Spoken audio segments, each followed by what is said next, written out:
Hey everybody, welcome to Psychology for Yogis with Liv, because yogis need shrinks too. Today we're going to talk a little bit about theming yoga classes in relationship to concepts of psychology.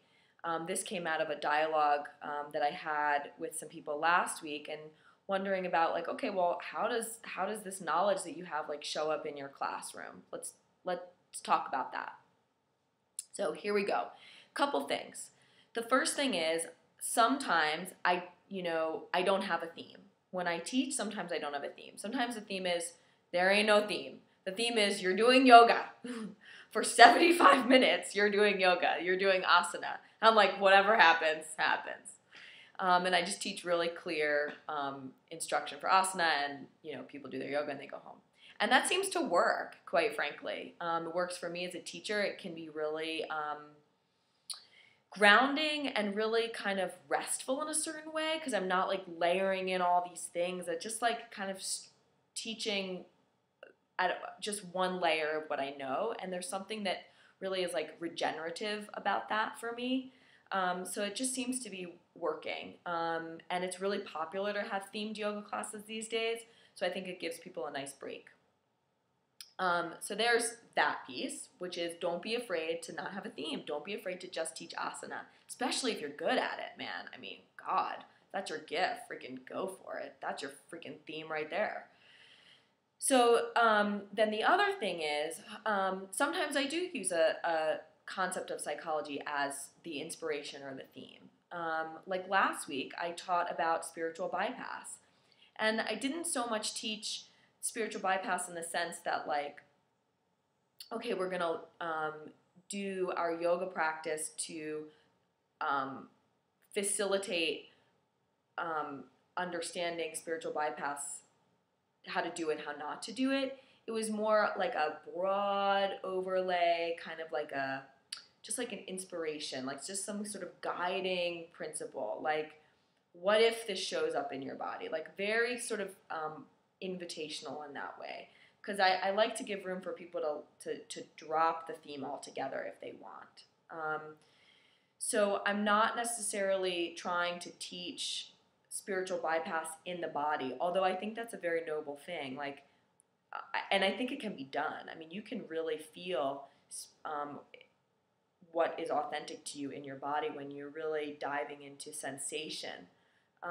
But yoga asana is not just about the sensations of the body. It's also about understanding where the body is in orientation to itself and a mat, in a room. So I think there's a lot of things happening, and that could be its own episode unto itself.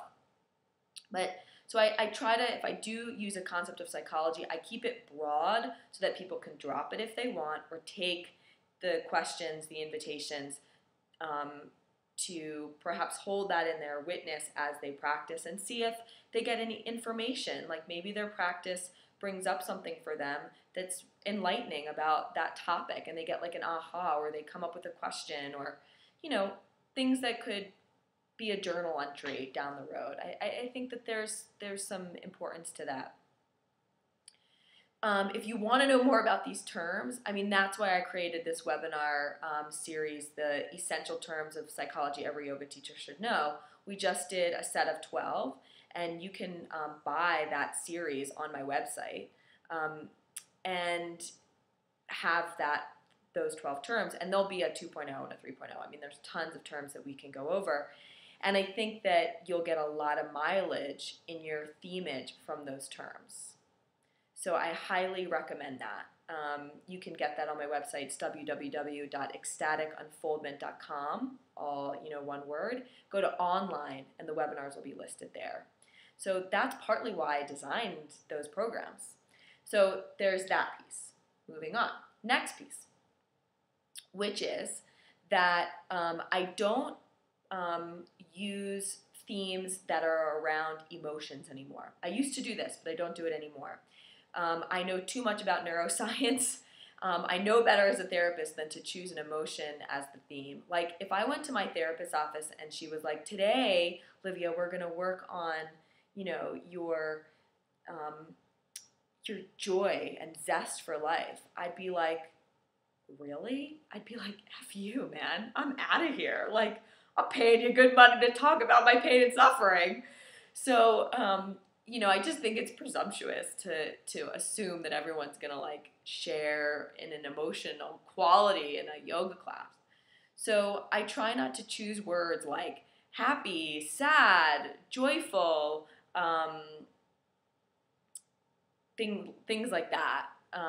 Shame, like um, while the emotional experience of life, like we all feel a great many emotions.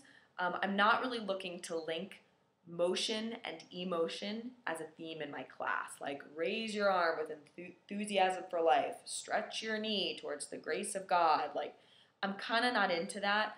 I think it gets us into tricky territory psychologically, and there's a lot of neuroscience of why you wouldn't want to do that in a yoga class and why that should really leave that to the shrinks in the psychotherapy realm. But I do choose words that allow for a broad spectrum of emotional experience. Like, for example, take the word, let's think of one, inspiration or creativity is even better. Let's take creativity. Creativity would be a great word to use as a theme for a yoga class. Like, you could do, non-traditional postures. You could play with, non-traditional and traditional. You could play with giving, you could say like, well, what like really inspires your practice? How does your practice inspire your creativity in life? Off from that. So I love this word. But if you say creativity, it gives room for people to have any kind of emotional experience. Like maybe someone feels sad when they're diving into their creative world. This is true for me. A lot of my deepest and most fruitful times of creative endeavor is when I feel like shit. I know I'm not the only one that happens to.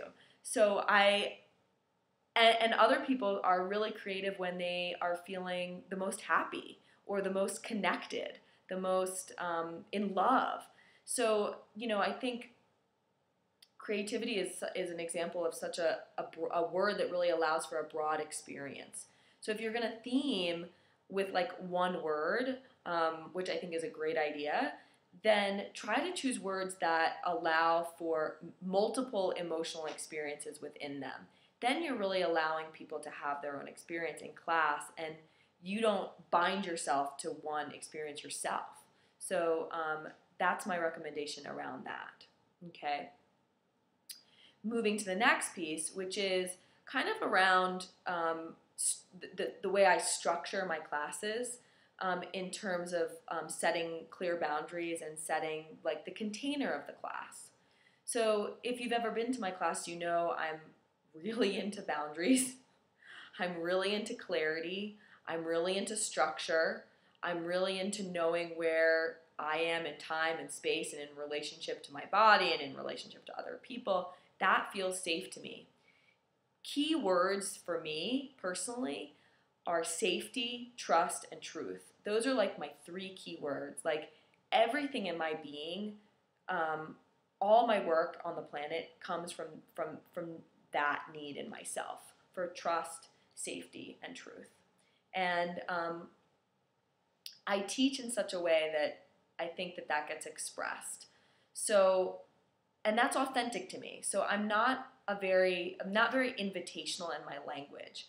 So you're not going to really hear me say, well, when you're ready, reach your arm up. As you feel called, stretch your knee forward. I don't really teach like that. I'm going to say something more like, reach your arm up overhead. Stretch your knee forward. Like, I just say it very matter-of-factly. To me, that works. I like being in those kinds of classes, and I like teaching those kinds of classes because that's my bias. I like that. So if I say, like, allow your thigh to drop towards the floor, it's not going to sound good necessarily coming from me because it's not, like, really my oomph, However, I play with language. So I utilize my bias, okay? I use very direct, very clear language. Like stretch, place, put, move, the active language. I use that. And then I look for feedback from the students. Are the students doing what I'm saying? And if they're not, then I get curious about it. And I might repeat the direction again. And maybe a couple people will then do it, but then some people won't. So then I'm like, okay, well, what's going on? So I'll say, seems like some of you aren't, like, that's not translating. You're not doing what I'm saying. And I'll go, see if this feels better to you. Imagine that the earth was pulling your thigh towards the floor. Allow your thigh to drop towards the floor. And guess what? Those people do it. Some people respond way better to invitational and passive language. It's just their makeup. Totally cool. Some people don't. Some people really respond well to active, clear language. Or not clear, because that connotates the other one's not clear. Direct language, active and direct language. So some people are designed that way, like me. And so I try to play with both, but I do have a bias towards the active language first. And you know what? That's fine.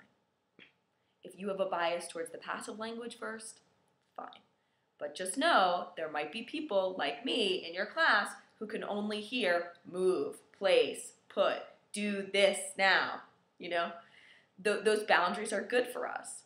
So you might want to play with that in your class. So that's not a theming thing, it's more of a teaching tool.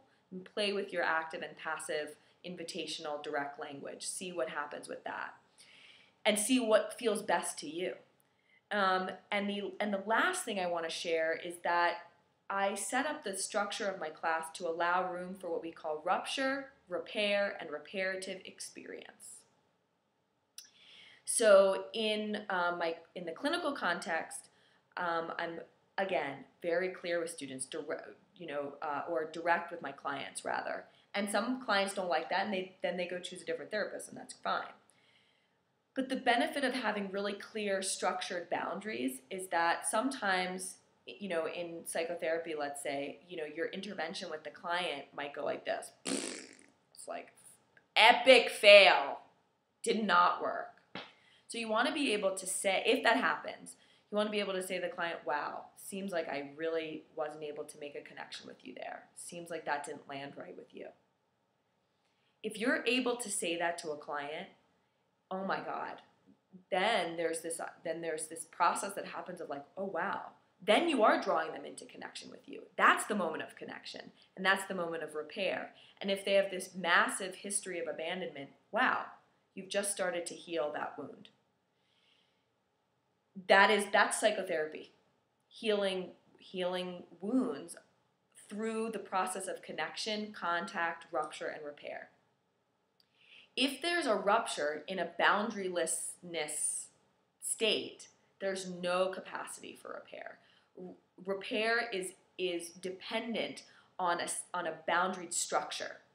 So not that I'm looking for my demos to be epic fails, or not that I'm looking to make mistakes, or not that I'm looking to, mix up my rights and lefts, but sometimes it happens. Sometimes the demo is like, sucks ass. Or sometimes, the rights and lefts get confused, or there's a mistake or whatever. So what I try to do is set up consistently a really firm structure in my classes so that when the shit hits the fan and something happens, I can say honestly to students, wow, I'm kind of confused today. I'm having a hard time connecting with you guys today. Wow, that demo didn't work. And what happens when I do that is it's like, oh wow, the teacher's taking responsibility. Oh wow, I can trust this person now. They're taking ownership. It's not all on me. And it can really, there's this momentum. The class can move on. We've had this repair, and students aren't left wondering. So I do conscientiously take that knowledge of clinical knowledge that I learned in my training around counseling, and I put that in my yoga teaching context. So again, that's not necessarily a theme, but it's something that I use just in myself, and I thought it'd be helpful to share with you. So hope that was helpful. Hope that flushes out some of the questions. If you like this video, you know what to do. Click like, tweet it, share it, leave comments, all those things. And Hope to see you next time. Take care. Bye.